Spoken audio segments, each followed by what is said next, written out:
Hello YouTube, Fuzz here, welcome back to FF12, and today we're going to be hopefully crafting the Arcturus gun. Very useful for your Machinist in weak mode, which is what we're playing of course, since it's a nice gun with massive amounts of damage, and you can get it in the early game as well, even before the Tomb of Wraithwall. So hopefully this episode will help you. If it does, don't forget to leave a like, and let's get on with today's episode.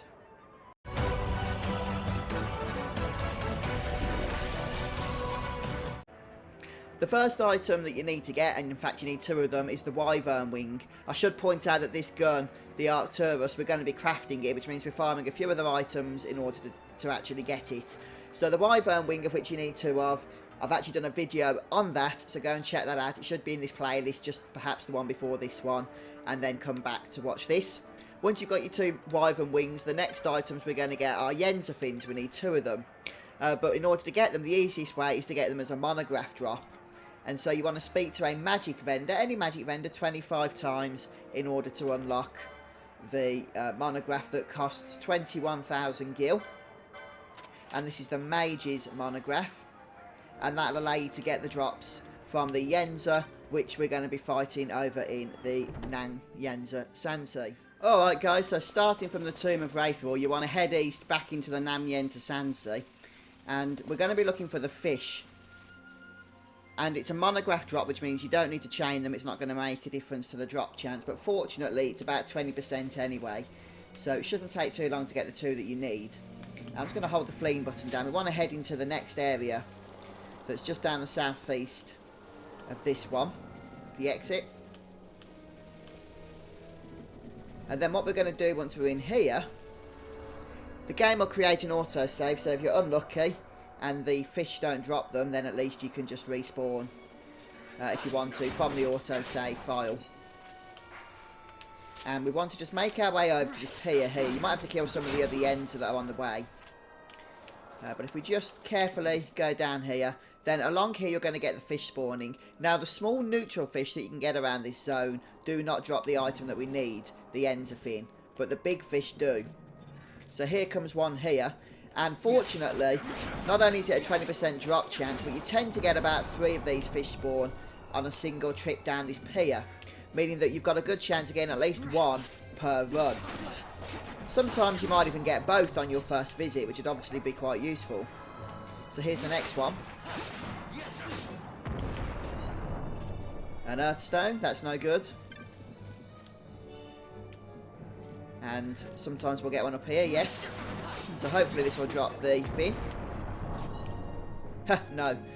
So it's 20% chance for each one, so you're not guaranteed to get it. But you can, of course, just load your autosave or go back 2 zones in order to reset. Right, so I'm going to just try that again, hopefully on this visit. We should have a little bit more luck than we did a moment ago. Let's just see what this is. Another Earthstone. Oh no, there we go, like a Yenza fin as well. So you can still get the normal drops as well as the monograph drops.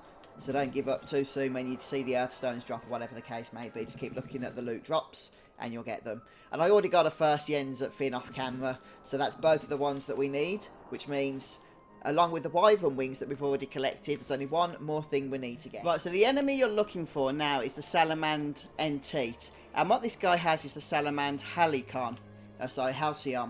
And it's a bit of an annoying one to get this because it's a 3% steal chance, a bit like the one that we got in the last video, the Wyvern Wing, but fortunately this time we only need one of them. The problem is this guy is a level 45, which means he does make mincemeat out of your party if you're not quick enough. So what you want to do is steal, and then if you don't get the item, either reset your autosave or just run out of the area as quickly as possible while trying to stay alive. But if you do steal the item, it's very important that you make your escape. So what you might want to do is just have your backup party members in reserve, so that if you do get wiped out, you can bring those in one at a time, I would recommend, in order to get out. That way you're not going to, hopefully, get a game over if you successfully steal the item before crossing over to a new zone. Alright, so we'll see how we get on here. This is literally going to be my first time stealing, so at 3% chance I don't expect to get the item first time, but obviously I've set gambits up because it's neutral. We need to select steal at least once in order to set the other gambits off. We've got a fire crystal, So now it's time to see what I mean about that one shot. To get out of there as fast as possible, basically. And this is where you're probably going to need to... I'm just going to show you how you can get out of this place. Bring people in one at a time. And hopefully they'll be able to escape by getting away from the boss. At least that's the theory here. I recommend bringing the others out so that they can get a little bit further. And yep, looks like we've made it this time. So I would recommend loading the autosave though. I'm going to have to resurrect everyone now, so just create a new autosave. And then obviously just keep trying until you get the item that you need. Fortunately, as I say, you only need the one. Okay, so I have been farming for about 45 minutes up until this point. And I was actually about to give up and have a break. But then on this go, bang, got it, Salamand Halcyon. And that's all there is to it. Just make sure you escape without getting game over. Otherwise, it would all have been for naught. But now I'm just going to head back to a merchant. Alright then, fantastic. So as always guys, I highly recommend saving before selling all your stuff at the vendor. So if you mess anything up, you can reload. Sometimes it can get a bit buggy trying to get the bizarre goods in place. So what we're going to do is head over here. Sell our 2 Wyvern Wings. Wings, not rings. And 2 Yenza Fins. And then finally, Salamand Halcyon, Halcyon or whatever this thing is.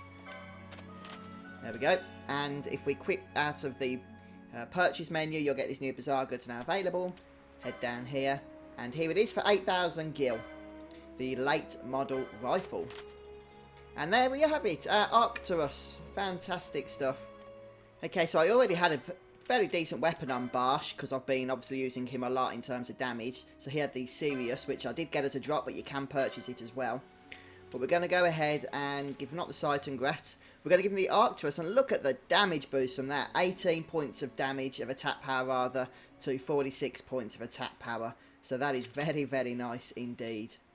And we're okay with the Onion Shot for the time being, but that's a good damage boost. So our Machinists are really going to be laying on the damage, especially Barsh, to start with. And that's going to help us even as we go into the Tomb of Wraithwall.